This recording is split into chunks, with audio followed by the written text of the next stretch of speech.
ఆదివారం రోజున secondary grade ఉపాధ్యాయ సంఘం తెలంగాణ ఆధ్వర్యంలో ముఖ్యమంత్రి రేవంత్ రెడ్డిని కలవడానికి వారి నివాసం వద్దకు వెళ్లడం జరిగింది. వారు అత్యవసర పరిస్థితులు చాలా బిజీగా ఉండడం వల్ల సీఎం వ్యక్తిగత కార్యదర్శి జైపాల్ రెడ్డి మనతో సెకండరీ గ్రేడ్ ఉపాధ్యాయుల సమస్యల గురించి ఆరా తీయడం జరిగింది. వారితో కలిసి ఎస్జిటిల సమస్యలు మరియు ప్రస్తుత పదోన్నతులలో ఎస్ఏ, ఎల్పి, ఎల్డి, ఎస్జిటిలకు జరుగుతున్న అన్యాయం, 10,000 పిఎస్హెచ్ఎం పోస్టుల గురించి తదితర విషయాల గురించి వారిపై చర్చించడం జరిగింది. వారు వెంటనే సీఎంఓలో విద్యాశాఖ ఇన్ఛార్జ్ మాణిక్రాజ్ గారికి కాల్ చేసి వివరించడం జరిగింది. ఎస్జిటిలకు ఎట్టి పరిస్థితుల్లో అన్యాయం జరగనివ్వమని ఈ సందర్భంగా వారు స్పష్టం చేయడం జరిగింది.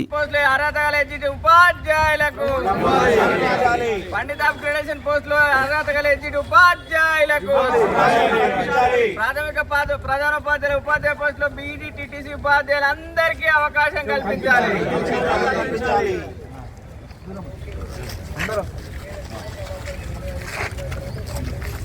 మరిన్ని అప్డేట్స్ కోసం మా ఛానల్ని సబ్స్క్రైబ్ చేయండి.